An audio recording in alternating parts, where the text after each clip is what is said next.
supaya badan sehat. Ambassador. Ayo kita berdiseminasi dengan ceria dan semangat.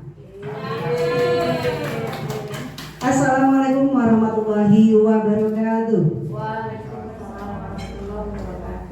Yang terhormat Kepala Sekolah SDN 1 Sediamulyo Bapak Supriyana SPD, yang kami hormati Bapak Ibu Dewan Guru beserta staf. Puji syukur kehadirat Allah Subhanahu wa Ta'ala, di mana pada kesempatan siang ini kita masih bisa berkumpul dalam keadaan sehat walafiat dalam acara diseminasi budaya positif di SDN 1 Sediamulyo yang akan dipandu oleh calon guru penggerak kita Ibu Dewi Nur Hasanah SPD. Kedua kalinya, salawat serta salam marilah kita tetap sanjungkan kepada Nabi Agung kita, Nabi Muhammad SAW, di mana kelak kita semua mendapatkan syafaatnya. Amin ya rabbal alamin.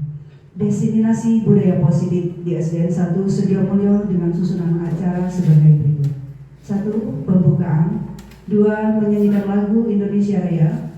3. Sambutan dari Bapak Kepala Sekolah SDN 1 Sediamulyo. 4. Doa. 5. Inti. 6. Lain-lain. Dan untuk membuka acara pada siang hari ini, mari kita buka bersama dengan membaca basmalah. Bismillahirrahmanirrahim. Berikutnya menyanyikan lagu Indonesia Raya yang akan dipandu oleh Ibu Eka Agustina. Kepada Ibu Eka Agustina disilakan, hadirin dimohon berdiri.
Acara berikutnya sambutan dari Bapak Kepala Sekolah kepada Bapak Supriyana SPD, disilakan. Assalamualaikum warahmatullahi wabarakatuh. Bapak Ibu yang saya banggakan, pertama terima kasih atas kegiatan ini dan dilaksanakan pada hari ini, yaitu tentang aksi nyata dimensi budaya positif diseminasi, maaf, dan mudah-mudahan kegiatan ini dapat berjalan dengan baik, dan mohon maaf sebelumnya mungkin mengganggu aktivitas Bapak Ibu yang seharusnya mengerjakan yang lain. Karena kegiatan ini, maka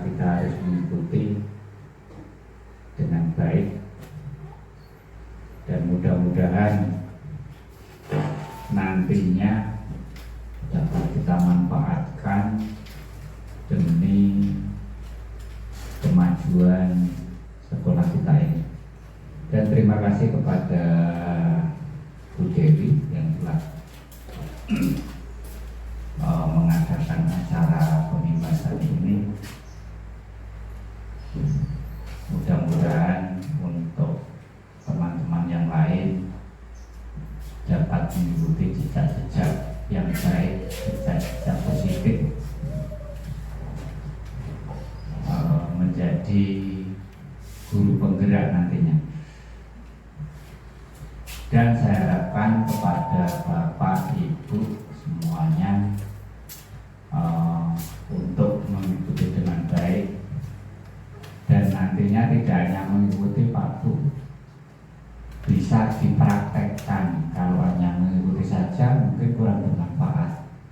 Jadi tolong nanti dipraktekkan apa yang kira-kira dapat kita praktekkan, dan mudah-mudahan semuanya dapat dipraktekkan sehingga nanti akan dapat mengubah budaya yang positif atau dapat memperbaiki budaya yang positif yang selama ini sudah kita bangun, sehingga nantinya akan lebih baik lagi. Dan karena waktunya ini berapa jam Bu? 1 jam, kurang lebih 1 jam. Nanti mungkin materinya banyak, hanya intinya Pak Bu ikuti dengan baik. Kalau nanti kurang jelas, ada yang mau bertanya silakan bertanya, karena nanti sepertinya ada diskusi juga. Dan setelah itu besoknya kita praktekkan agar kegiatan ini juga dapat tercapai. Kalau hanya kita dengarkan, kita lihat, nggak kita praktekkan, mungkin tidak tercapai. Selain itu Pak Bu, saya juga mengingatkan, sebelum kita mempraktekkan, kita harus menguasai materi terlebih dahulu. Ya, harus menguasai, karena kalau tidak menguasai, akhirnya dalam kegiatan yang kita praktekkan nanti itu akan mengacak, sehingga keberhasilannya kurang optimal. Tapi setelah kita menguasai materi apa yang akan kita praktekkan, mudah-mudahan tingkat keberhasilannya lebih tinggi. Dan fokuskan Pak Bu, karena kita pendidik ya, fokuskan di pendidiknya.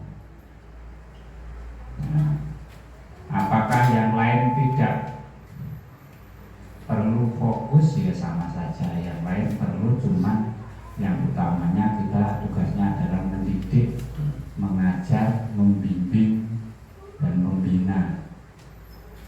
Oleh karena itu jangan sampai kita lengah, kita tinggalkan tugas-tugas kita demi tugas yang lain, karena tugas pokoknya kita adalah guru.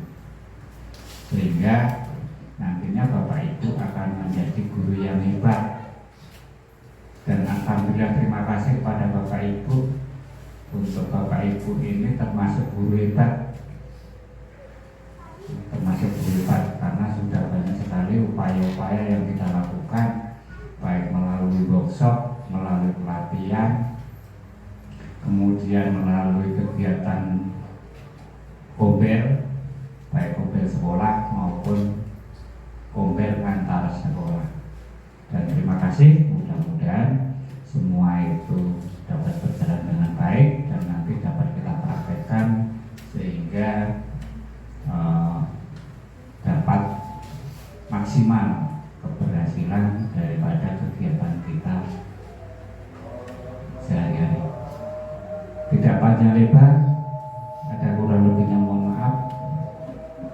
Dan saya akhiri wabillahi taufiq wal hidayah. Wassalamualaikum warahmatullahi wabarakatuh. Terima kasih atas sambutan dari Bapak Kepala Sekolah. Selanjutnya acara doa yang akan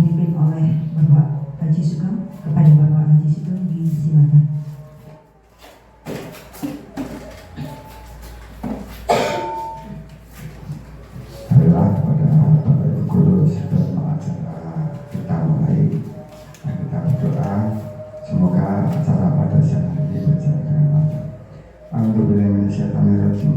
Bismillahirrahmanirrahim. Alhamdulillahirabbil alamin. Arrahmanirrahim. Maliki yaumiddin. Iyyaka na'budu wa iyyaka nasta'in. Ihdinas siratal mustaqim. Siratal ladzina an'amta 'alaihim ghairil maghdubi 'alaihim waladdallin. Amin. Bismillahirrahmanirrahim. Raditu billahi rabba wa bil islam dina wa bi Muhammadin nabiyya wa rasulah. Rabbi yidni ilma wa yudni fahma. Amin ya rabbal alamin. Assalamualaikum warahmatullahi wabarakatuh.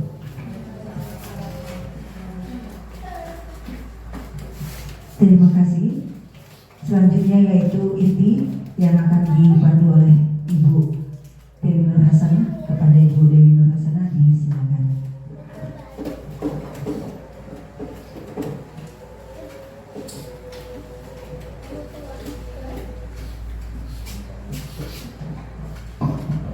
Bismillahirrahmanirrahim. Assalamualaikum warahmatullahi wabarakatuh. Bagaimana Bapak Ibu, masih semangat? Masih. Alhamdulillah. Baiklah, yang terhormat Bapak Kepala Sekolah, Bapak Supriana SPD, Kepala Sekolah SD Mulyo, yang saya hormati dan yang saya banggakan, Bapak Ibu Guru beserta staf SD Negeri 1 Sudiomulyo yang pada hari ini sudah meluangkan waktunya untuk mengikuti kegiatan diseminasi budaya positif di SDN Negeri 1 Sudiomulyo. Alhamdulillahirabbil alamin, puji syukur tak lupa kita berikan kepada Allah Subhanahu wa taala yang mana pada hari ini kita diberi kesehatan, diberi nikmat kesempatan sehingga kita dapat berkumpul, kita dapat melaksanakan kegiatan ini. Semoga kegiatan ini dapat bermanfaat bagi kita semua. Amin. Salawat berserta salam Allahumma sholli ala sayyidina Muhammad wa ala ali sayyidina Muhammad. Semoga tercurahkan kepada Nabi Abu Muhammad sallallahu alaihi wasallam yang kita nanti-nantikan syafaatnya kelak di yaumul qiyamah. Amin amin ya rabbal alamin. Baik Bapak Ibu, kegiatan hari ini yaitu terkait tugas saya, yaitu untuk memenuhi tugas saya, tugas aksi nyata yaitu untuk mendiseminasikan atau sharing atau mengimplementasikan kepada sekolah saya, karena ini terkait tugas saya sebagai calon guru penggerak, yaitu untuk menyampaikan atau mendiseminasikan tentang budaya positif di sekolah kita. Tentunya hal ini meskipun ini adalah tugas saya, tetapi hal ini tentu akan bermanfaat untuk kita dalam penerapan sehari-hari sebagai guru, sebagai orang tua, sebagai pemimpin dalam kehidupan kita sehari-hari. Dapat mewujudkan sekolah yang kita inginkan dan juga dapat mewujudkan visi sekolah kita. Insya Allah akan bermanfaat untuk kita semua. Baik Bapak Ibu, kita santai saja, nggak usah tegang ya Bapak Ibu.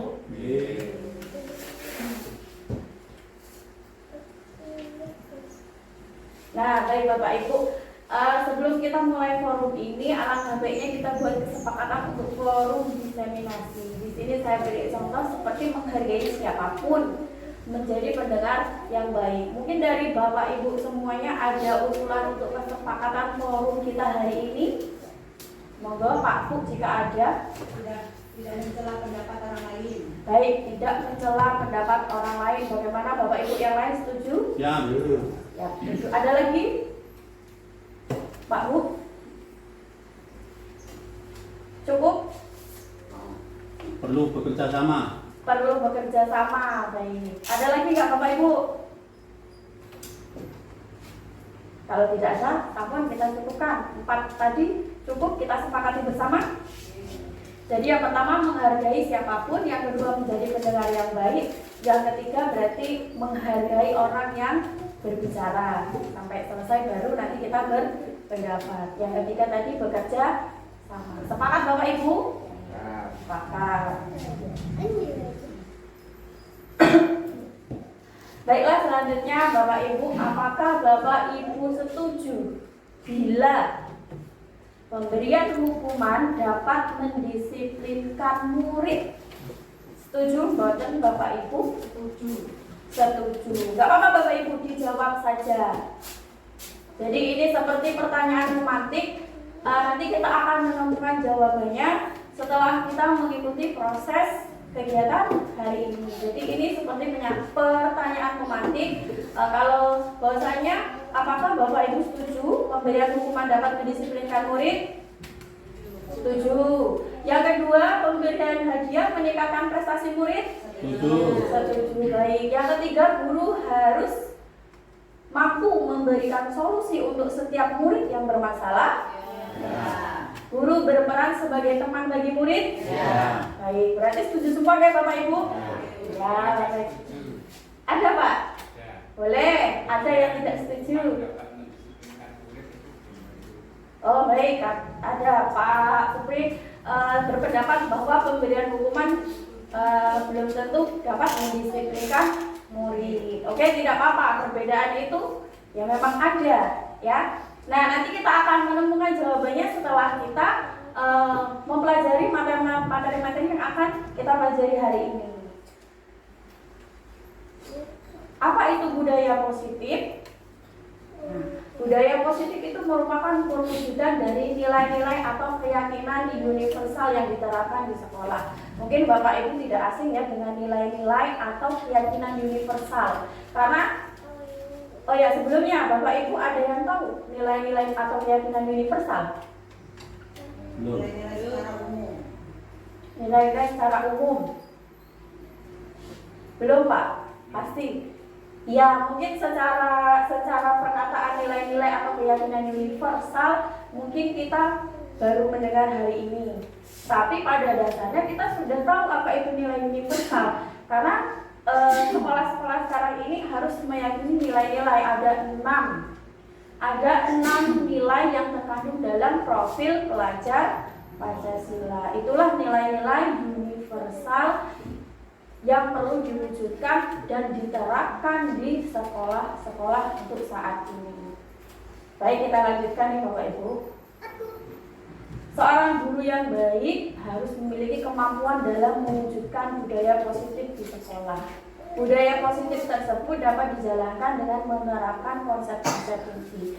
Jadi budaya positif tadi mengenai nilai-nilai dan keyakinan universal itu dapat diterapkan di sekolah dengan menjalankan konsep-konsep inti. Yang pertama ada disiplin positif, yang kedua ada kebutuhan dasar manusia, yang ketiga motivasi perilaku manusia, yang keempat posisi kontrol guru, yang kelima keyakinan kelas, dan keenam segitiga restitusi. Dari keenam ini adakah kalimat yang asing menurut Bapak Ibu? Yang mana? Nomor 6, segitiga restitusi. Baik, sebenarnya segitiga restitusi itu sudah dekat dengan kehidupan kita sehari-hari. Cuman untuk istilahnya mungkin kita asing ya, baru tahu ya Bapak Ibu. Sama saya juga iya. Ketika saya mempelajari modul ini juga apa itu segitiga restitusi. Baik, selanjutnya nanti kita akan menemukan jawabannya. Baiklah Bapak Ibu, untuk lebih semangat lagi. Di sini bukan ya Bu. Di sini saya ada permainan. Cobalah buka. Jadi permainan ini dilakukan oleh 2 orang, 1 A, 1 B, 1 orang A, 1 orang B. Yang orang A atau yang A itu adalah seseorang yang memiliki sesuatu benda yang sangat berharga.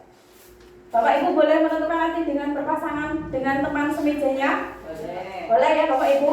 Jadi siapa yang mau jadi A, siapa yang mau jadi B? Bapak Ibu tentukan sendiri. Yang jadi A itu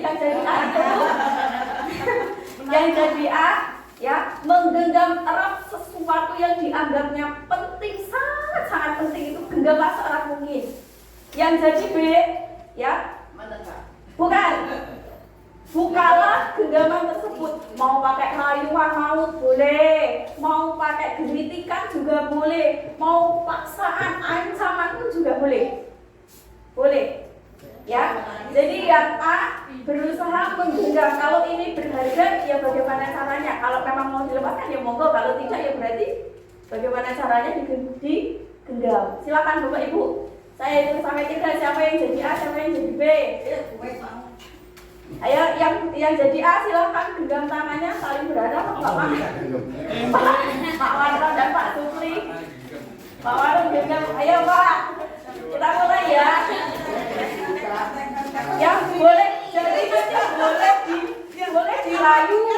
Ada Bapak Kepala Sekolah dan ngajak Pak Warno nanti. Ya, jadi saya hitung sampai 10 saja nggak salah lama. Kita mulai ya. 1, 2, 3. 1, 2, 3, 4, 5, 6, 7,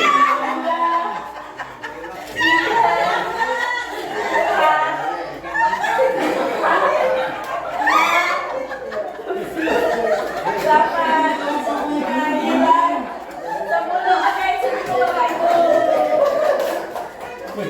9, 10. Baik Bapak Ibu. Oke. Jadi apa yang terjadi tadi? Kering. Yang terjadi tadi apa? Ada yang genggamannya terbuka? Ada yang tidak? Ya. Menurut Bapak Ibu, ketika tadi yang membuka genggaman dengan yang tidak membuka genggaman itu dapat kontrol dari siapa? Apakah dari rayuan mau? Apa memang dari diri sendiri nggak mau begitu? Dari diri yang tadi itu buka, Ibu, dari diri sendiri atau dari rayuan mau? Dari rayuan mau, Bapak. Jadi ada tipuan, Ibu nggak bisa terbuka. Baiklah Bapak Ibu. Jadi di permainan ini mengenai kontrol diri, ya kita buka ataupun tidak itu sesuai dengan kontrol keinginan diri kita sendiri, bukan berasal dari lingkungan di sekitar kita. Itulah disiplin positif. Nanti yang akan kita bahas. Artinya kita mau melakukan membuka genggaman ini bukan berdasarkan rayuan, Bu. Berdasarkan dengan diri kita. Karena apa? Termakan rayuan kan? Tapi yang membuka siapa? Diri kita sendiri, berasal dari kita sendiri. Itulah nanti berkenaan dengan disiplin positif. Nah, baik Bapak Ibu, mengenai pergeseran paradigma teori kontrol, Dr. William Glasser.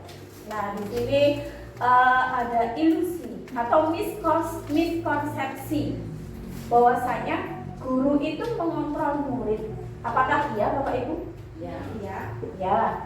Bahwa semua penguatan positif efektif dan bermanfaat.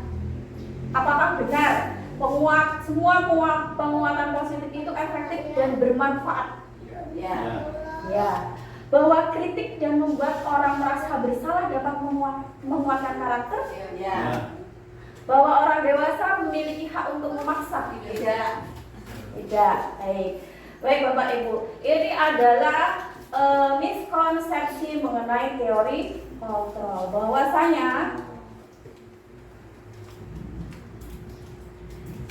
Bahwasanya bagaimana seseorang bisa berubah dari stimulus respon kepada pendekatan teori kontrol. Stimulus respon yaitu tadi kita dapat dorongan dari luar.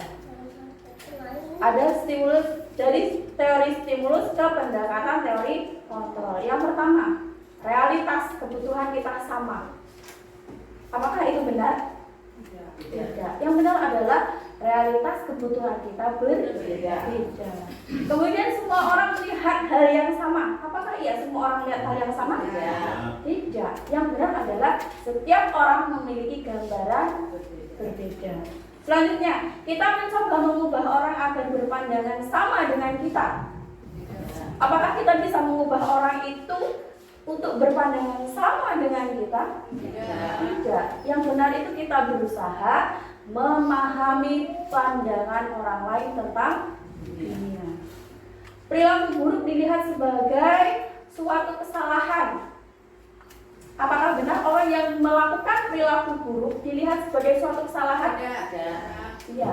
Semua perilaku memiliki tujuan. Baik itu perilaku buruk ataupun perilaku benar, semua dua-duanya itu memiliki tujuan. Jadi kita tidak bisa menyalahkan orang itu melakukan perilaku buruk. Pasti ada tujuan mengapa mereka melakukan hal tersebut. Kemudian orang lain bisa mengontrol saya. Tidak. Oke. Hanya Anda yang bisa mengontrol diri saya. Seperti yang tadi Bapak Ibu lakukan, bahwasanya untuk membuka dan tidak itu hanya diri kita yang dapat mengontrol diri kita untuk membukanya atau tidak. Selanjutnya saya bisa mengontrol orang lain. Ya tidak, Anda tidak bisa mengontrol orang lain. Selanjutnya, pemaksaan ada pada saat rujukan gagal. Kolaborasi dan konsensus menciptakan pilihan baru. Jadi tidak adanya pemaksaan, artinya adanya kolaborasi. Kemudian selanjutnya di stimulus respon itu model berpikir menang kalah. Namun pada teori pendekatan teori kontrol itu model berpikir menang-menang. Ada yang tahu Bapak Ibu model berpikir menang-menang? Kalau dalam stimulus respon itu paradigma yang konsepsi yaitu model berpikir menang kalah. Tapi pada teori kontrol model berpikir menang-menang. Ada yang tahu Bapak Ibu maksudnya model berpikir menang-menang? Tetap pada kontrol diri sendiri. Tetap pada kontrol diri sendiri. Baik, bagus ya. Menang orang lain. Ya, artinya berpikir menang-menang itu ya tidak ada yang salah, tidak ada yang benar, tidak ada yang menang, tidak ada yang semuanya Benar. ya sama. Ya, karena semuanya ada pada kontrol diri kita masing-masing. Kita melakukan hal buruk menurut kita benar, tapi menurut orang lain belum tentu. Nah, itu nama teori kontrol itu berpikir menang-menang. Artinya apapun yang kita lakukan itu ada pada kontrol diri kita sendiri. Baik, sampai di sini bagaimana Bapak Ibu? Bisa dimana? Bisa? Kita lanjut ya. Kita lanjut ke disiplin positif.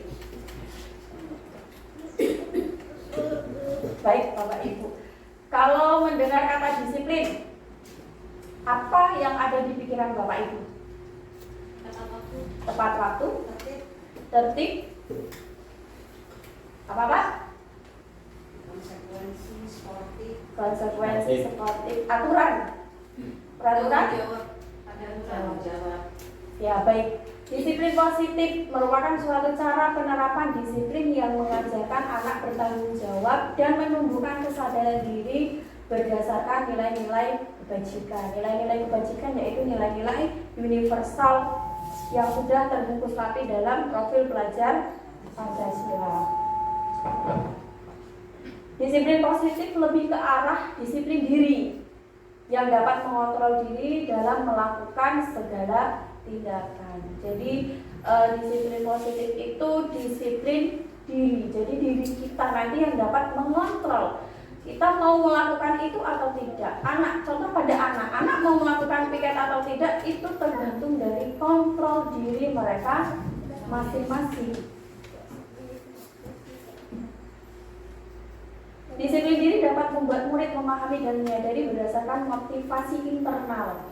Berarti kan motivasinya karena ada kontrol dari diri dia, maka motivasinya itu motivasi internal, bukan akibat paksaan, ujian ataupun hukuman. Contohnya piket kelas. Mau kita paksa, kita puji, kita beri hukuman. Kalau dalam dirinya belum mau mengontrol untuk melakukan piket kelas, anak tersebut tidak akan mau melakukan hal tersebut karena kontrol dirinya itu belum terbuka atau belum mau melakukan, belum menyadari, belum ada motivasi dalam dirinya untuk melakukan piket kelas tersebut. Nah, bagaimana dengan anak yang sudah melakukan piket kelas? Artinya anak tersebut sudah memahami, sudah menyadari, sudah memiliki motivasi internal dari dalam dirinya. Nah, ini ya Bapak Ibu, kita sudah tidak asing lagi dengan 6 karakter dalam profil pelajar Pancasila. Kemudian kita lanjutkan Bapak Ibu, yaitu mengenai kebutuhan dasar manusia. Ketika seorang murid melakukan suatu perbuatan yang bertentangan dengan nilai-nilai kebajikan atau melanggar peraturan, hal itu sebenarnya dikarenakan mereka gagal memenuhi kebutuhan dasar mereka. Jadi ada alasan mengapa anak tersebut melanggar aturan itu. Karena ada kebutuhan dasar yang tidak terpenuhi. Contohnya, anak tersebut tidak mau piket. Pasti ada kebutuhan dasar yang belum terpenuhi dalam diri anak, sehingga anak tersebut tidak mau melakukan piket kelas, tidak mau mengontrol dirinya, tidak memiliki kesadaran untuk melakukan hal tersebut. Karena ada kebutuhan dasar yang belum terpenuhi. Baik Bapak Ibu, kebutuhan dasar manusia itu ada 5. 1, bertahan hidup. Kira-kira apa yang masuk dalam kebutuhan bertahan hidup? Makan, minum, tempat tinggal, sandang, pangan, papan, ya Bapak Ibu. Kemudian yang kedua, kasih sayang dan rasa diterima. Ada tidak Bapak Ibu yang tidak ingin kebutuhan ini terpenuhi? Tidak, semua orang pasti ingin merasa disayangi dan merasa dicintai, diterima, ya. Ya, begitu juga dengan murid kita. Kalau kita sudah merasa mendapatkan rasa kasih sayang di suatu lingkungan, merasa diterima, pasti kita nyaman-nyaman saja berada di situ. Kita mau melakukannya. Nah, begitu pun juga dengan murid-murid kita. Mereka juga sangat membutuhkan, yaitu kebutuhan dasar kasih sayang dan rasa diterima atau psikologis. Yang ketiga, penguasaan. Kalau dalam anak tuh begini, guru, gambar bagus kan? Nah, berarti dia merasa menguasai dalam gambar tersebut. Meskipun ya menurut kita, kan apa yang kita lihat tidak sama dengan orang lain lihat. Ya kita lihat gambarnya biasa saja. Ini punya, contohnya anak saya begitu, Bu Miss gambaranku bagus kan gitu. Tapi Bu Miss melihat gambarnya biasa aja. Tapi ternyata anak tersebut itu menginginkan kebutuhan dasar mengenai penguasaan, bahwasanya dia tuh bisa menggambar. Dia ingin Bu Miss mengatakan, wah iya bagus gambaranmu El. Setelah dia mendapat jawaban itu, maka kebutuhan penguasaan dalam diri murid tersebut itu terpenuhi. Dia akan merasa bahagia. Kemudian kebebasan. Kebebasan itu kalau dalam murid kita mungkin jenuh belajar di kelas, mungkin dia ingin belajar di luar. Ada kan anak yang kadang bertingkah saja. Nah, itu kebutuhan kebebasan. Kemudian kesenangan. Kesenangan contohnya, Bu Miss, ayo kejar aku Bu Miss. Misalnya begitu, anak-anak satu kan seperti itu ya Bu ya? Iya. Bu Miss, tolong kejar aku Bu Miss. Nah, Bu Miss nggak mau mengejar, pasti anak itu akan merasa kecewa. Karena kebutuhan akan kesenangannya itu tidak terpenuhi. Nah, itulah yang nantinya akan mengakibatkan disiplin positif dalam dirinya mengenai teori kontrol tadi tidak akan muncul ya Bapak Ibu. Sampai di sini bagaimana Bapak Ibu? Ada yang ingin disampaikan? Silakan Bu. Berarti tadi sudah dijelaskan bahwa kebutuhan positif itu memang harus ditanamkan pada diri anak. Berarti dari 5 aspek kebutuhan dasar ini memang harus diterapkan untuk menanamkan disiplin positif pada diri anak. Begitu maksudnya Bu ya? Iya. Ya bukan berarti maksudnya bertahan hidup berburu ngasih makman. Ya anaknya kan biasa anak-anak kadang perutnya sakit ditanya kenapa, kalau kapan jadi dulu makan dulu biar nanti pas pembelajaran itu dapat konsentrasi begitu. Jadi kita lanjutkan Bapak Ibu. Kebutuhan dasar manusia. Aku senang main kejar-kejaran dengan ibu guru. Seru. Kira-kira ini masuk kebutuhan mana? Kesenangan. Kesenangan. Yang kedua, ibu kejar aku karena ibu guru sayang aku. Kasih sayang, cinta. Ya, kasih sayang dan rasa diterima. Aku hebat kan? Bisa buat ibu guru kejar aku. Kepuasan. Ya. Semangat sekali Bu Mes ya. Iya. Selanjutnya aku bosan belajar mewarnai terus di dalam kelas. Kebebasan. Kebebasan, ya. Iya, kebebasan. Nah, jadi ini biasanya kadang terjadi pada anak murid kita ya Bapak Ibu. Tanpa kita sadari ternyata ada kebutuhan dasar mereka yang belum terpenuhi. Selanjutnya ada motivasi perilaku manusia.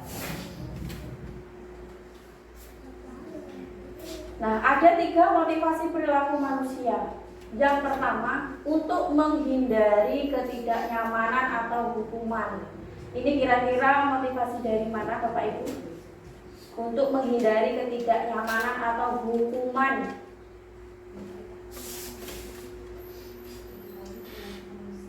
Baik, kita lanjut dulu. Yang kedua, untuk mendapatkan imbalan atau penghargaan dari orang lain. Yang ketiga, untuk menjadi orang yang mereka inginkan dan menghargai diri sendiri dengan nilai-nilai yang mereka percaya. Berarti ada 3 motivasi perilaku. Kalau yang nomor 1 yang paling atas itu kira-kira motivasi itu biasanya munculnya dari mana? Dorongan orang lain untuk menghindari ketidaknyamanan atau hukuman. Berarti motivasi itu dari mana Bu?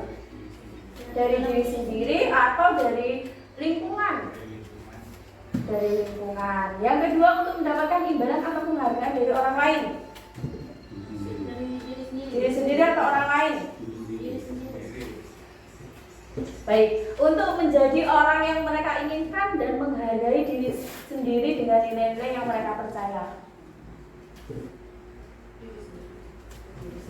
Ya, untuk yang ketiga itu motivasi yang muncul dari diri sendiri. Kalau untuk nomor 1 dan nomor 2 itu berasal dari luar atau eksternal. Jadi ada 3 motivasi perilaku manusia. Selanjutnya ada hukuman, konsekuensi dan juga restitusi. Maaf, bagiannya tidak terlalu terlihat. Ya, ada identitas gagal. Di situ identitas gagal itu adalah hukuman. Dan ada identitas sukses, yaitu konsekuensi dan restitusi. Baik, ini contoh dari bagan tadi, berdasarkan bagan tadi. Berikut penjelasan tentang hukuman, konsekuensi, dan juga restitusi. Kalau hukuman itu tidak terencana, bersifat satu arah, bisa berupa hukuman fisik, psikis, atau kata-kata kasar. Hukuman itu apakah ada yang terencana Bapak Ibu? Tidak. Semisal dengan anak kita sendiri melakukan kesalahan, apakah kita sudah merencanakan nanti anakku tak hukum? Misal tak suruh nyapu, tak suruh cuci piring, apakah sudah ada rencana seperti itu? Tidak ada. Maka hukuman itu secara spontan ya tidak terencana. Nah, hukuman itu hanya bersifat satu arah. Bisa berupa hukuman fisik, ya, misalnya bisa lari lapangan, push up, gitu.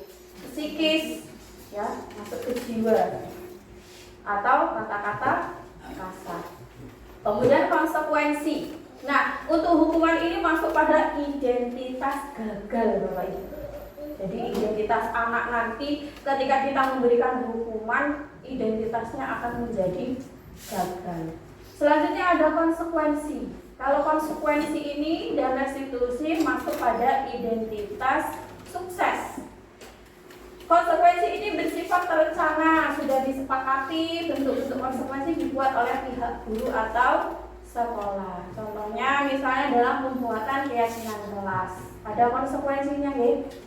Nah, itu biasanya dibuat atau guru yang menentukan, kemudian anak menyepakati.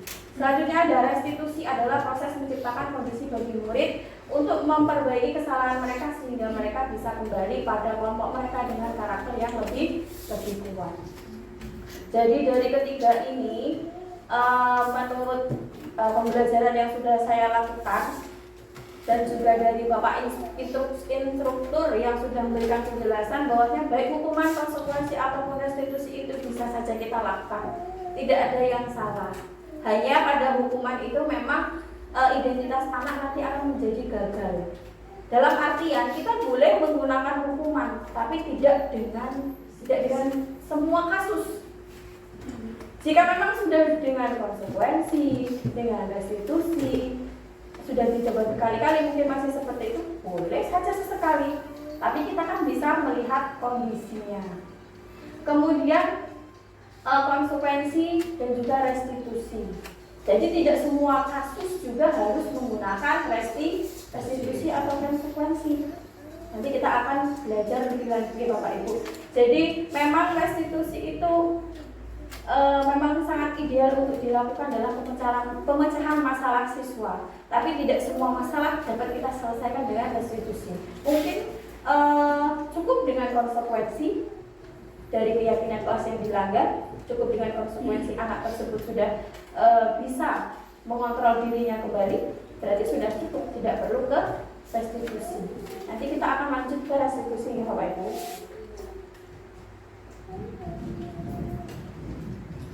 Baik Bapak Ibu, di sini ada konsekuensi atau hukuman. Yang pertama, mencatat 100 kali di dalam buku kalimat saya tidak akan terlambat lagi karena terlambat ke sekolah. Ini masuk konsekuensi atau hukuman Bapak Ibu.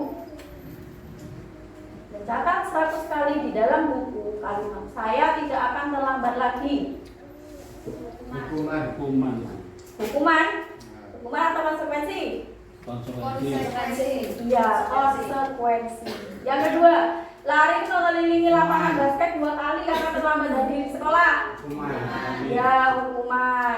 Membersihkan coretan yang dibuatnya di meja. Konsekuensi.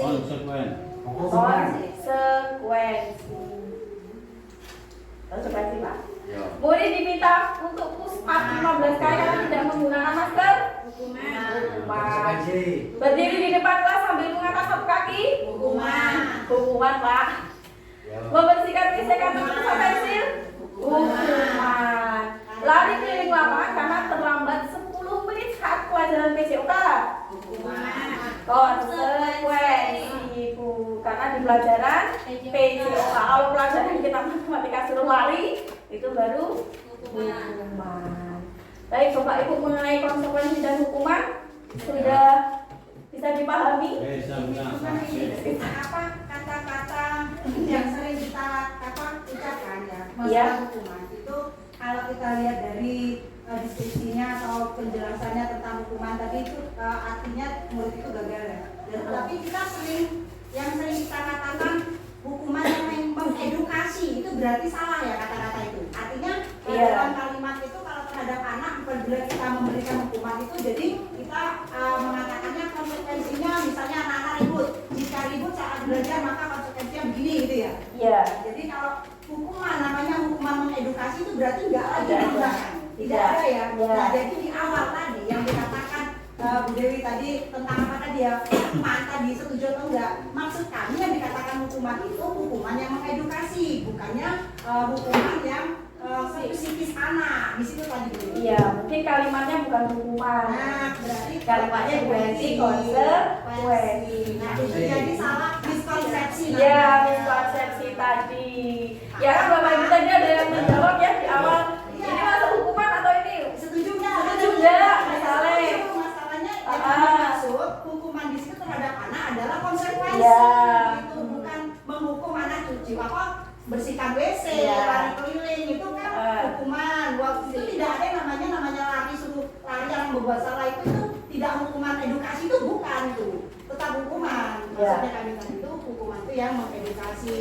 Makanya itu tadi misalnya suruh mencatat itu tadi suruh nulis daripada dia ribut nulis gitu. Konsekuensi namanya. Ya, Bukan baik. lagi hukuman edukasi itu ada lagi. Ya, berarti sekarang udah ngerti ya Bapak Ibu bahwasanya itu kalimatnya katanya adalah konsekuensi, bukan lagi hukuman. Karena hukuman itu mengarah ke identitas gagal, ya. Identitas anak dari awal itu sudah gagal. Kita sudah memberikan kata-kata kasar itu anak sudah merasa gagal, dia gagal identitasnya, tidak bisa diperbaiki. Baik, selanjutnya dihukum oleh penghargaan. Pengaruh jangka pendek dan jangka panjang. Jadi ada ya, saya juga baru dengar Pak bahwasanya dihukum oleh penghargaan. Pengaruh jangka pendek dan jangka panjang. Jadi penghargaan itu ternyata memberikan hukuman bagi murid itu sendiri, baik itu jangka pendek ataupun jangka panjang. Penghargaan tidak efektif. Penghargaan merusak hubungan. Kok bisa penghargaan merusak hubungan? Apakah yang diberi hadiah atau diberi penghargaan itu hanya juara satu saja? Tidak, juara dua juga perlu kan diberi hadiah. Nah, karena juara dua juga berprestasi. Kemudian penghargaan mengurangi ketepatan. Iya, kalau nggak ada penghargaannya dalam melakukan tugas pasti anak tersebut akan sesuka hati. Kalau nenek penghargaanmu males aku. Gitu. Penghargaan mengurangi kualitas. Ya, penghargaan itu mengurangi kualitas. Seperti anak, misalnya tidak ada penghargaan yang diberikan atau tidak ada reward yang diberikan, asal-asalan sajalah mengerjakannya. Karena sudah terbiasa diberi penghargaan, hadiah atau reward. Penghargaan juga mematikan kreativitas, jelas. Kalau anak sudah terbiasa dengan penghargaan, ketika tidak ada penghargaan, maka anak tersebut ya nggak mau berkreasi lagi, males. Penghargaan menghukum, ya. Yang paling benar adalah motivasi dari dalam diri, intrinsik. Jadi untuk mewujudkan kembali tadi budaya positif, disiplin positif, yaitu motivasi dalam diri sendiri, dalam diri murid itu sendiri.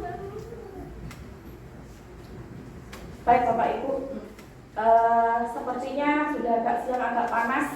Kita ice breaking dulu. Masih sama, saling berhadapan.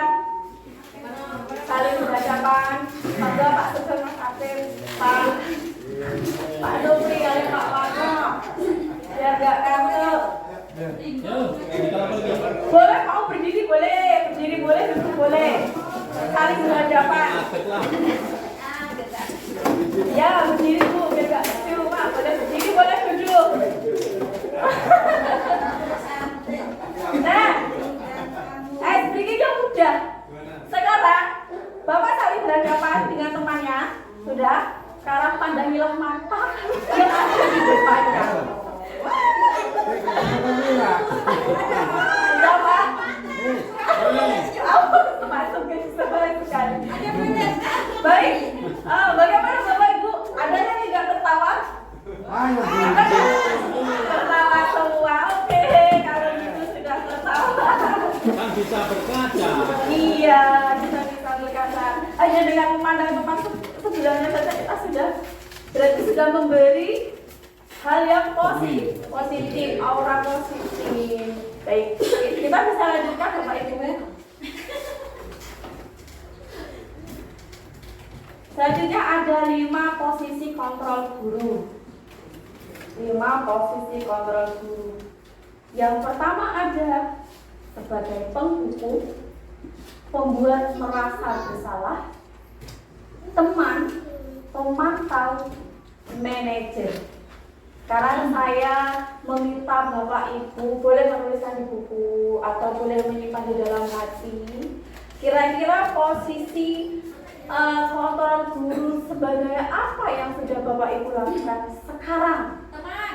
Disimpan aja Bu. Oh, disimpan. Disimpan saja dalam hati. Boleh ditulis di buku, boleh kalau ada ini. Boleh.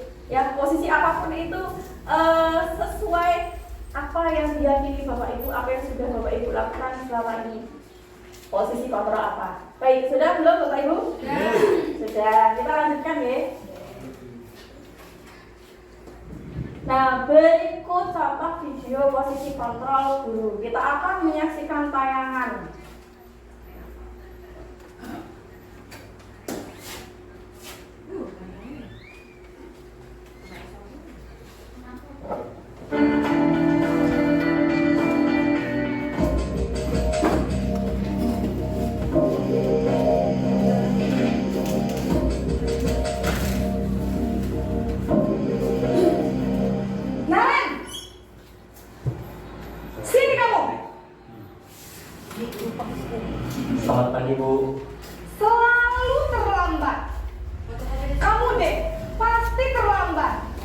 Maaf Bu, saya Apa coba? Alasan kamu apa lagi? Kapan sih kamu tidak terlambat? Malas sekali ya kamu jadi anak. saya Dasar pemalas. Gak kapok-kapok sih kamu. Sudah berapa kali terlambat? Sana, kamu keliling lapangan basket 2 kali. kenapa saya harus keliling lapangan basket Bu? Kenapa? Kamu melawan ibu? Berani-beraninya jawab. Sudah terlambat, masih berani jawab pula. Sekarang, keliling lapangan basket 5 kali sekalian. Biar kapok. Cepat. Pergi sana ke lapangan basket. Suara itu aku. Baik Ibu, baik Bapak Ibu, itu tadi posisi penghukum. Dari kata-katanya saja sudah kata kamu ini sudah pakai nunjuk-nunjuk, seperti tidak memberi celah untuk murid tersebut mengutarakan alasannya. Kira-kira kita pernah melakukan posisi tersebut Bapak Ibu? Alhamdulillah kalau tidak. Baik, selanjutnya ada posisi pembuat merasa bersalah.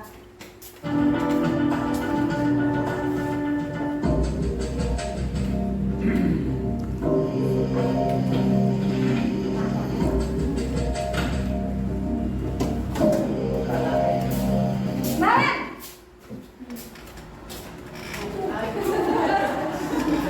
Selamat pagi Bu. Naren. Kamu kenapa terlambat lagi, nak? Ya Tuhan, Naren. Kamu senang ya bikin ibu susah ya? Kalau kamu terlambat lagi, nanti ibu yang ditegur bapak kepala sekolah, nak. Disangka ibu tidak bisa membina kamu. Duh, gimana ini? Maaf Bu, Duh, Gusti Naren. Kamu suka ya kalau ibu ditegur bapak kepala sekolah? Terus, sekarang ibu harus tulis apa ini di buku absen? Ini kamu sudah sering terlambat loh. Ibu harus apa coba? maaf Bu, maaf sekali. Ya sudah, lain kali jangan bikin ibu susah lagi ya nak ya. Ibu tidak akan kuat lagi kalau kamu begini terus. Bisa jantungan kalau ibu tegur bapak kepala sekolah. Sana cepat ke kelas. Maaf ya Bu, maaf sekali.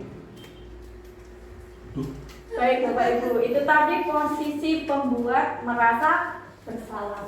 Duh Gusti, kamu kenapa toh nak?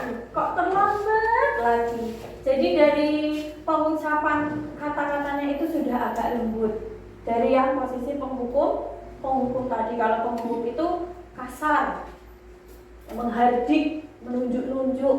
Tapi kalau pada posisi pembuat merasa bersalah ini menggunakan kalimat-kalimat yang menyebabkan anak tersebut merasa bahwa kesalahannya itu ada pada dirinya. Terus nada bicaranya sudah agak lembut. Baik, kita lanjutkan Bapak Ibu.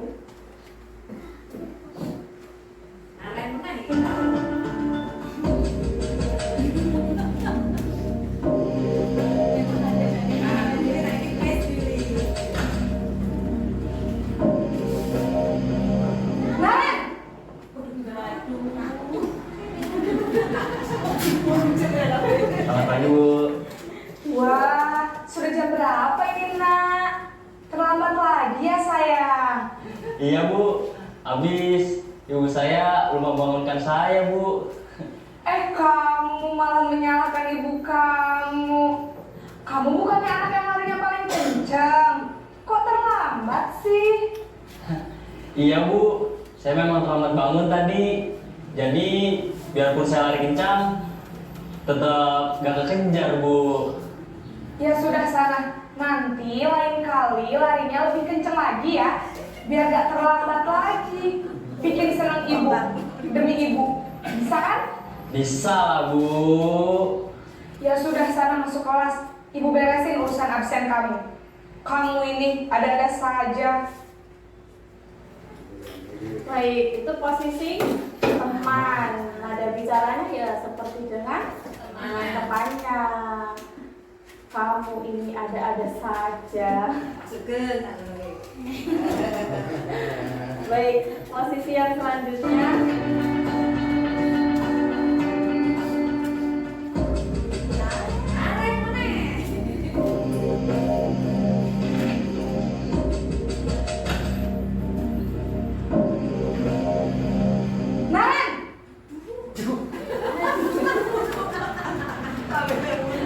Selamat pagi Bu. Naren, apa peraturan sekolah kita tentang jam berapa kita harus masuk sekolah, Nak? Kita harus di sekolah jam 7 Bu. Iya, betul. Sekarang sudah jam 7.20. Naren sudah tahu konsekuensinya jika terlambat hadir. Paham Bu. Saya harus tinggal kelas pas jam istirahat selama 20 menit. Iya, benar. Konsekuensinya demikian. Jadi nanti jam 9.30 pas istirahat, kamu harus tinggal di kelas, kerjakan tugas tambahan untuk ketertinggalan kamu, ya? Baik Bu. Posisi pemantau, artinya dia langsung menanyakan pada keyakinan kelas, konsekuensinya apa yang harus dilakukan terhadap murid. Yang terakhir ada posisi manajer. Naren!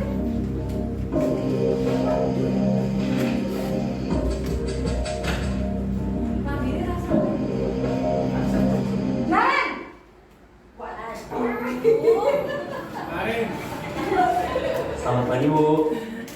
Selamat pagi, Naren. Maaf Bu, saya terlambat. Iya, sekolah masuknya jam 7, sekarang sudah jam 7.20.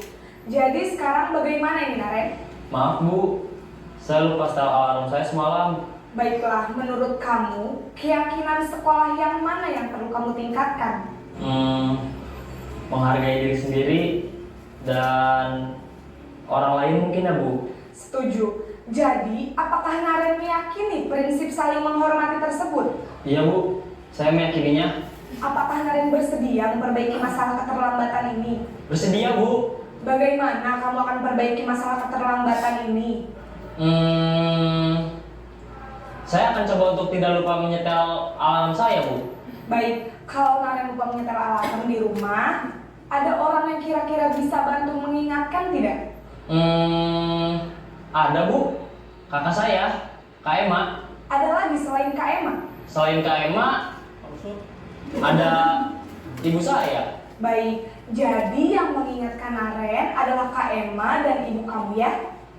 Kira-kira akan mulai setel alarm kapan nih, Naren? Setelah pulang sekolah, akan segera saya lakukan.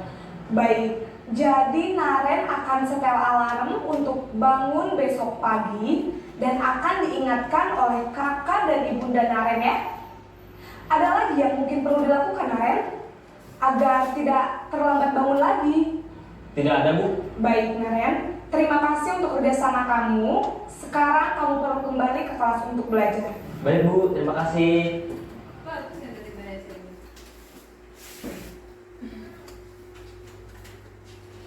Baik Bapak Ibu, jadi untuk posisi yang terakhir tadi adalah posisi manajer. Dalam posisi manajer ini dari pembentukan identitas anak tadi, menanyakan keyakinan, kemudian konsekuensi pemecahan permasalahan, apa yang harus dilakukan sampai selesai, dan tindakan yang harus dilakukan oleh murid tersebut. Jadi setelah melihat tayangan video ini, kira-kira apakah sudah sesuai dengan pilihan Bapak Ibu tadi, posisi yang di awal Bapak Ibu pilih? Belum. Kalau belum, berarti untuk selanjutnya kita berusaha untuk menjadi Manajer. ya, posisi sebagai manajer, karena dapat membantu permasalahan murid, dapat memberikan solusi, bekerja sama. Bukan kita yang memberi solusi, tapi murid yang mencari solusinya, dan kita memberi penguatan. Nah, jadi posisi manajer itu memang sangat ideal untuk sebagai seorang guru, sebagai orang tua, dan juga sebagai pemimpin kita lakukan. Baik, dalam posisi kontrol guru, kalau penghukum tadi kata-katanya ya, menghadir, menunjuk-nunjuk, berkaca pinggang, ini kan tadi posisinya, dengan posisi seperti itu, ia wajah seram, membentak. Nah, tentu hukuman fisik dan juga verbal ini memiliki dampak. Dampaknya yaitu anak akan menjadi pendendam, tidak menyukai guru atau mata pelajaran tertentu. Artinya mata pelajaran pada guru yang melakukan memposisikan posisi penghukum tersebut kepada anak. Akan muncul rasa dendam. Baik, selanjutnya membuat merasa bersalah. Suaranya lembut, namun cenderung menyalahkan siswa. Jadi apa yang terjadi itu adalah kesalahan siswa. Guru menyatakan kesalahan pada murid dan guru merasa menderita. Bagaimana nanti kalau ibu disalahkan sama bapak kepala sekolah? Gitu. Baik, ada dampaknya yaitu murid menjadi merasa bersalah, rendah diri, menarik diri karena sudah salah tadi. Sudah merasa aku sudah melakukan kesalahan, jadi minder, menarik diri. Kemudian ada posisi kontrol guru yaitu teman. Guru bersikap ramah, cenderung bersenda gurau untuk menghangatkan suasana. Namun ternyata ada dampaknya, yaitu murid akan bergantung pada guru tersebut. Dia merasa nyaman karena sudah menjadi seperti teman. Ketika bertemu dengan guru yang lain, dia tidak bisa. Dia hanya bergantung pada, contohnya misalnya hanya pada Bu Mis. Nanti ketemu sama Bu Ulan, cuek. Kemudian membuat murid tidak mandiri karena dikit-dikit Bu Mes, dikit-dikit Bu Mes, atau Bu Yuli. Iya, begitu. Selanjutnya, posisi pemantau. Nada bicara dan ekspresinya datar, nggak ada ekspresi. Identitasnya berhasil karena tadi menanyakan keyakinan kelas pada pemantau. Kemudian menanyakan konsekuensinya, maka identitas anak itu berhasil. Pemantau tetap memantau saat murid diberi sanksi, diberi konsekuensi. Ada dampaknya ternyata. Anak menjadi pendendam, tidak menyukai guru atau mapel tersebut. Kemudian ada posisi manajer. Suaranya netral. Tercipta identitas positif atau berhasil. Mengajukan pertanyaan bermakna. Kemudian dari mengajukan pertanyaan bermakna artinya menanyakan kenapa. Sehingga anak menjelaskan dengan sendirinya. Dia terlambat karena apa? Membantu murid memecahkan masalah. Dampaknya murid menjadi mandiri, percaya diri dalam memecahkan masalahnya. Karena pada posisi manajer tadi, murid mencari solusi sendiri. Jadi dia bisa memecahkan masalahnya sendiri, tapi dengan diberi penguatan oleh guru. Baik Bapak Ibu, sampai di sini bisa dipahami atau masih ada yang ingin diungkapkan? Kita lanjutkan. Selanjutnya keyakinan sekolah atau kelas. Mendengar kata keyakinan dan peraturan. Ada yang bisa menjawab Bapak Ibu? Apa itu keyakinan? Apa itu peraturan? Kalau peraturan itu sesuatu yang harus dipatuhi. Ya. Kalau keyakinan Bu? Sesuatu yang kita yakini. Baik. Peraturan itu sesuatu yang harus kita patuhi. Keyakinan itu yang kita yakini atau kita sepakati bersama. Kalau peraturan itu kita ikut membuat tidak ya? Ikut. Kalau keyakinan? Ikut membuat tidak? Tidak. Baik, kita akan menemukan jawabannya. Mengapa kita memiliki peraturan tentang penggunaan helm pada saat berkendara motor? Mengapa kita memiliki peraturan tentang penggunaan helm saat berkendara motor? Awalnya Bapak Ibu pakai helm karena apa? Karena Karena peraturan tidak? Peraturan. Karena awalnya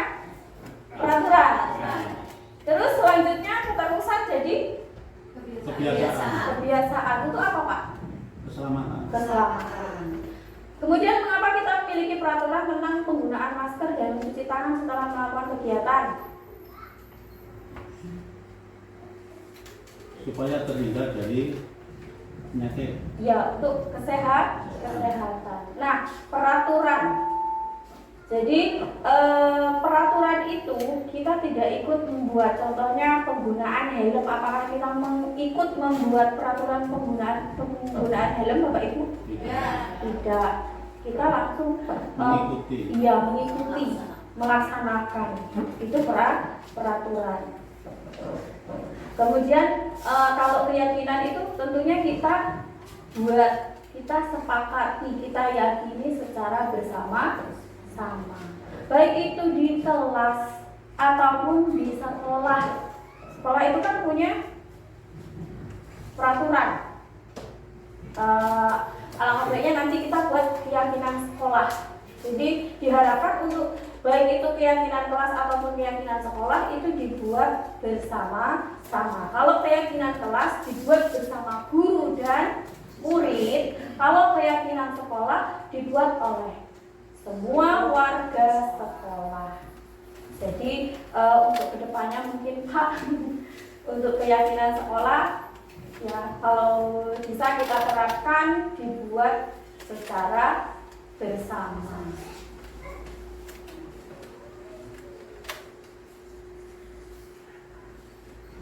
Guru berperan dalam mewujudkan terbentuknya keyakinan sekolah atau kelas dengan adanya kesepakatan antara guru dan murid. Itu keyakinan. Kemudian keyakinan sekolah atau kelas berupa pernyataan-pernyataan universal yang mudah diingat dan dipahami dan harus diterapkan di lingkungan sekolah. Peraturan kelas itu biasanya dibuat oleh guru dan bersifat satu arah, hanya satu pihak saja yang membuat. Sudahkah Bapak Ibu membuat keyakinan kelas? Sudah. Baik. Apakah prosedurnya sudah sesuai dengan ini? Yang pertama, mempersilahkan warga sekolah atau murid untuk mencurahkan ide tentang peraturan yang akan disepakati. Jadi kalau peraturan sekolah, keyakinan sekolah ya dibuat seluruh warga sekolah dikumpulkan. Kemudian kalau murid ya guru dengan murid di kelas. Kemudian mencatat semua masukan. Jadi masukan itu dicatat. Boleh dicatat, boleh anak-anak menulis di sticky note. Kemudian atau di kertas. Nanti kita kumpulkan. Kemudian ganti kalimat negatif menjadi kalimat positif. Artinya contohnya kalimat negatif, tidak boleh terlambat masuk kelas. Itu kan kalimat negatif. Jadi kalimat positifnya masuk kelas tepat waktu.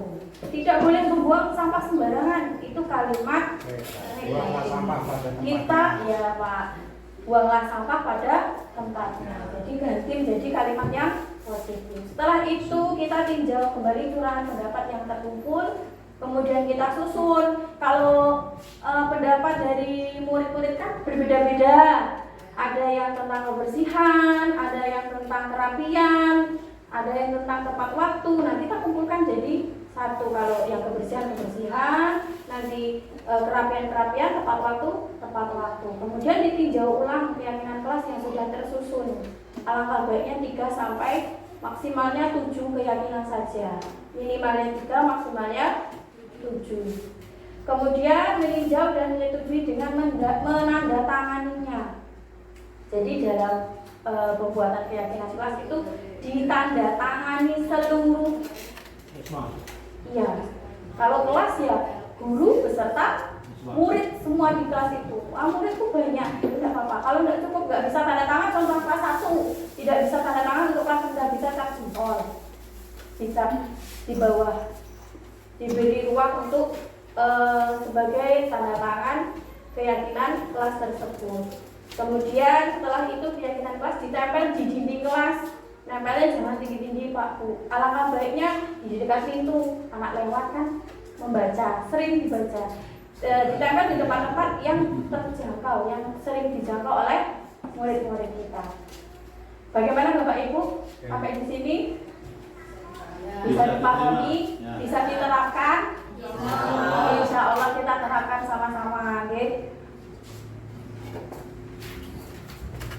Baik, selanjutnya segitiga restitusi yang tadi Bapak Ibu masih asing. Dalam segitiga restitusi itu memiliki tujuan yaitu disiplin, merdeka, dan refleksi. Sebuah restitusi itu adalah sebuah pendekatan untuk menciptakan disiplin positif, sebuah cara menanamkan disiplin positif pada murid. Restitusi adalah proses menciptakan kondisi bagi murid untuk memperbaiki kesalahan mereka sehingga mereka bisa kembali pada kelompok mereka dengan karakter yang lebih kuat. Pernyataan dari Gozen. Restitusi juga merupakan proses kolaboratif yang mengajarkan murid untuk mencari solusi dari masalah mereka dan membantu murid berpikir tentang orang seperti apa yang mereka inginkan serta bagaimana mereka harus mempertahankan orang lain. Itulah restitusi. Bisa lanjut Bapak Ibu? Ya. Ciri-ciri restitusi. Enggak kelihatan ya? Yang pertama bukan untuk menebus kesalahan, namun untuk belajar dari kesalahan. Yang kedua memperbaiki hubungan. Yang ketiga tawaran bukan paksaan. Selanjutnya menuntun untuk melihat ke dalam diri. Mencari kebutuhan dasar yang mendasari tindakan. Cara yang paling baik, fokus pada karakter bukan tindakan. Menguatkan, fokus pada solusi, mengembalikan murid yang berbuat salah pada kelompoknya. Biasanya kan kalau murid kita berbuat salah, akan merasa seperti kalau mau masuk pada kelompoknya di kelasnya lagi itu akan merasa canggung, rendah diri gitu ya, karena sudah melakukan kesalahan. Nah inilah restitusi yang akan kita jalankan, yaitu mengembalikan identitas murid tersebut.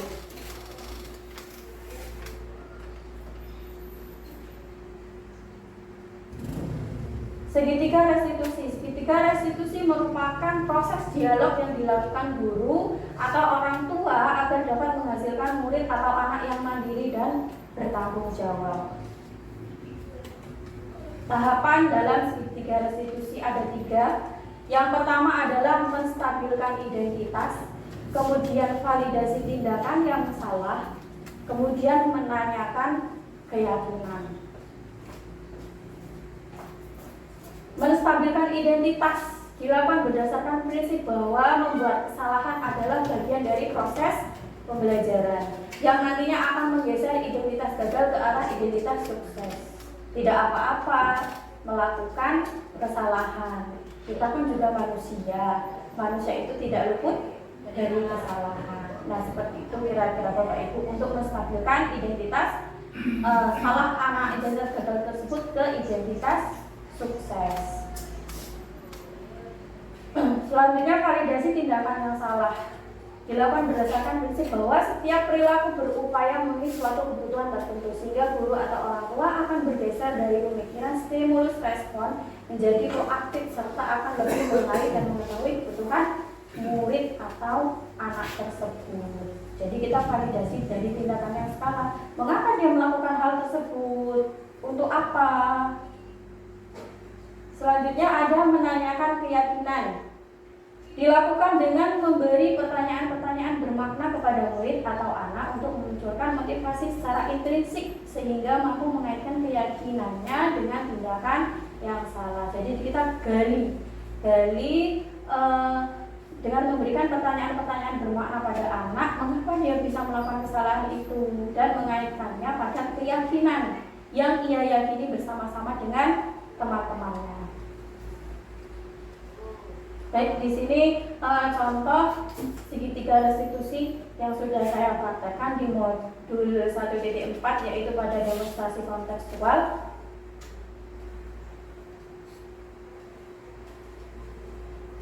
Ada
nilai ujian apa dari keyakinan kelas yang belum ditunjukkan.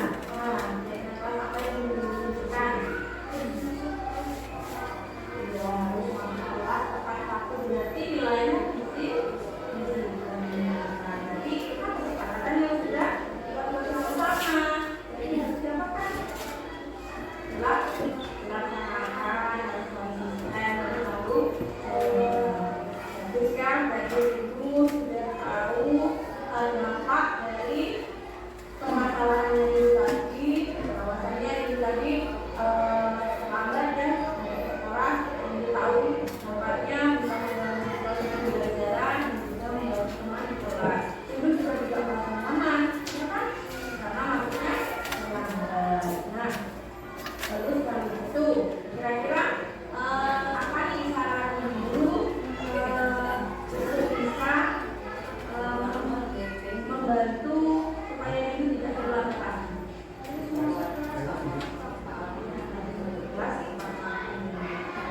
Jadi mulai lagi apa yang bisa membantu diri supaya tidak terlambat.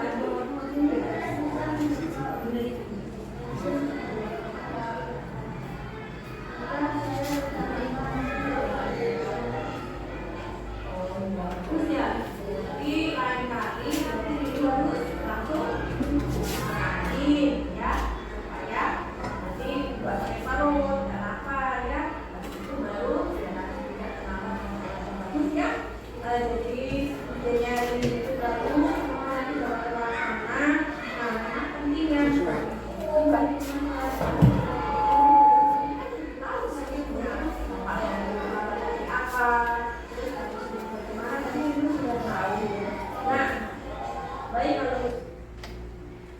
baik Bapak Ibu, itu tadi proses segitiga restitusi yang saya lakukan.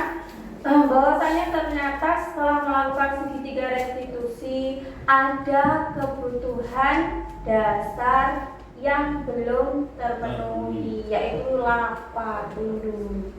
Dia terlambat masuk ke kelas karena lapar.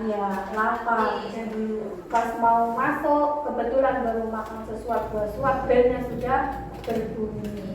Nah, di situ kita dapat mengetahui jadi permasalahannya apa, solusinya apa, kemudian kebutuhan apa yang ternyata tidak terpenuhi sehingga dia melakukan suatu pelanggaran dari keyakinan yang sudah dibuat. Baik Bapak Ibu, kita kembali ke awal.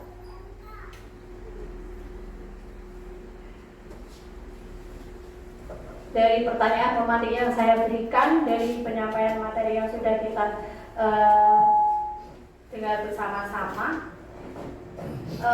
apakah Bapak Ibu setuju bila pemberian hukuman dapat mendisiplinkan siswa? Tidak. Ya, setelah kita mempelajari materi budaya positif, ternyata hukuman itu tidak mendisiplinkan siswa, malah akan membuat siswa menjadi pendendam.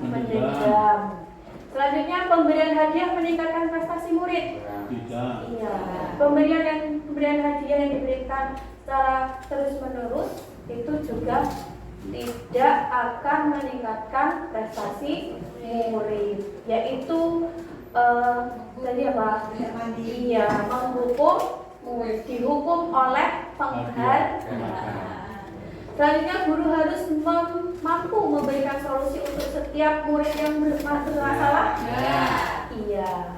Tadi terlihat pada proses segitiga restitusi, yaitu posisi kontrol guru sebagai apa tadi? Manajer yang ideal, yang diinginkan, yang harus kita lakukan. Guru berperan sebagai teman dari murid? Tidak. Baik Bapak Ibu. Jadi dari materi ini saya cukupkan. Apabila ada kekurangannya saya mohon maaf. Bagaimana Bapak Ibu? Ada yang ingin diungkapkan? Tidak. Baik, terima kasih dari saya. Apabila ada kekurangan dan kesalahan dalam pengucapan dan penyampaian saya mohon maaf. Saya akhiri. Wassalamualaikum warahmatullahi wabarakatuh. Saya kembalikan kepada Ibu Moderator.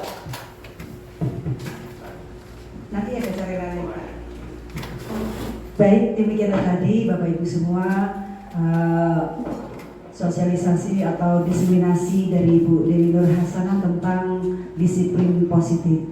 Dan mudah-mudahan apa yang telah dipaparkan oleh Ibu Dewi Nur Hasanah bisa kita ambil hikmahnya kepada diri kita sendiri, saling mengingatkan kepada rekan sejawat juga, dan bisa diterapkan dalam kegiatan kita di sekolah tentunya.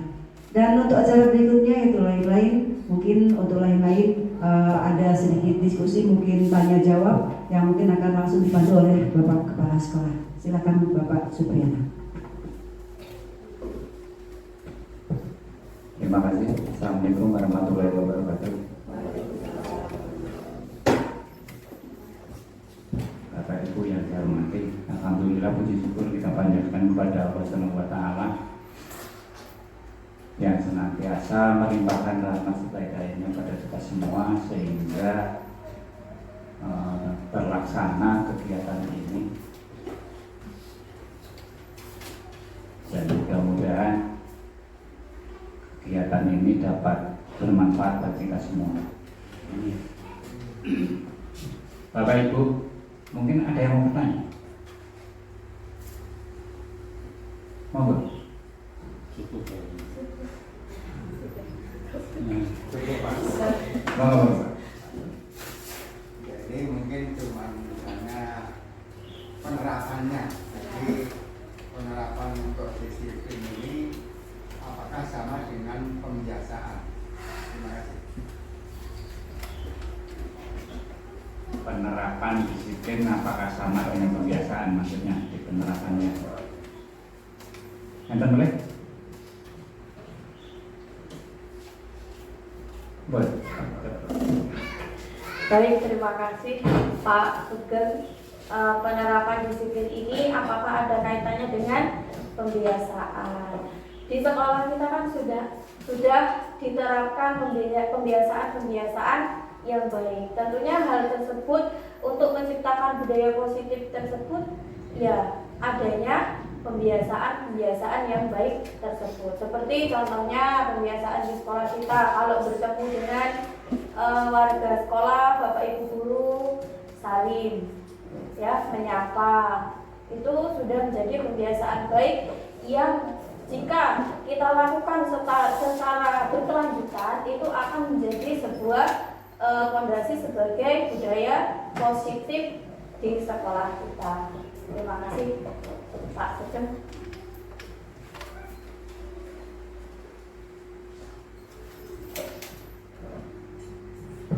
Ya, baiklah, terima kasih jawabannya dan terima kasih atas pertanyaan dari Pak Sugeng. Masih ada? Baiklah, kalau tidak ada, saya garis bawahi waktu ya tentang disiplin positif ini. Udah. Ternyata setelah kita pelajari Pak Bu, disiplin positif itu asalnya dari diri sendiri ya, dari diri sendiri kita masing-masing, dan di situ banyak sekali. Dengan disiplin positif, di situ ada banyak hal yang perlu kita pelajari, ya, untuk mendisiplinkan tadi.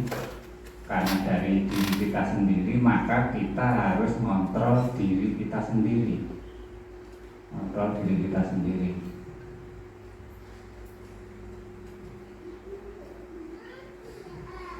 Terus mengontrol di mana? Nah, dalam mengontrol diri kita sendiri, menurut saya, mungkin kalau menurut saya benar, belum tentu menurut Bapak Ibu benar kan tadi. Ya. Jadi menurut saya, setiap kita mau melakukan kegiatan, setiap kita mau melangkah, setiap kita mau bicara, nah, itu kita harus kontrol diri. Kontrol diri. Maksudnya gimana? Misalnya Saya mau mengajak Bapak Ibu, terus menertibkan Bapak Ibu. Saya bicara untuk mengajak Bapak Ibu, yaitu melakukan pembiasaan. Nah, tentunya saya sendiri harus kontrol bahasanya khususnya, ya, bahasanya khususnya. Kira-kira saya nanti mengucapkan ini menyakitkan atau tidak, itu maksudnya. Atau mungkin salah atau tidak, itu kan kontrol. Kemudian seperti tadi sudah diberi contoh, menggenggam tadi, bagus itu ya. Itu prinsip, Pak. Jadi suatu prinsip yang muncul dari diri kita sendiri, ya, itu harus kita pegang kuat-kuat dalam kondisi apapun. Itu untuk hal yang prinsip,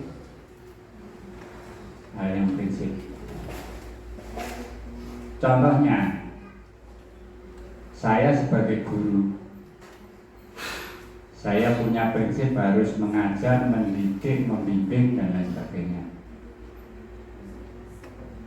Sehingga apabila terjadi, saya dapat undangan, terus saya tinggal, kira-kira megang prinsip enggak itu? Menurut Bapak Ibu? Tidak. Kenapa? Karena pekerjaan utama kita adalah guru. Gitu. Oleh karena itu Pak Bu, saya ajak, mari kita bareng-bareng kontrol masing-masing. Nah, untuk nanti kita diskusikan bersama, ya, untuk meningkatkan hal-hal yang sudah kita lakukan kemarin sudah bagus. Untuk berikutnya dengan kegiatan ini biar bertambah bagus, biar bertambah baik, biar tambah berhasil. Maka coba nanti di rumah merenung, tulislah apa yang kemarin tidak terkontrol oleh diri kita sendiri, kegiatan-kegiatan itu. Nah, nanti besok kita kumpul, kita bahas, kita perbaiki biar lebih baik lagi. Saya rasa itu kuncinya di sini. Untuk disiplin positif itu berasal dari diri sendiri, sehingga kalau kita nggak kontrol diri kita sendiri, ya nggak jadi, nggak jalan. Ya. Intinya di situ. Dari saya kira ada kurang lebihnya, mohon maaf. Wabillahi taufiq wal hidayah. Wassalamualaikum warahmatullahi wabarakatuh. Terima kasih pada Bapak Supriyani yang sudah memberikan sedikit binaan, dan acara kita telah kita laksanakan. Sekali lagi, mudah-mudahan apa yang kita dapat hari ini dapat kita terapkan pada diri kita sendiri, terutama tentang kontrol diri. Dan Bapak Ibu semuanya, kita akhiri acara pada hari ini dengan bersama-sama membaca hamdalah. Alhamdulillahirabbil alamin. Saya akhiri, wassalamualaikum warahmatullahi wabarakatuh.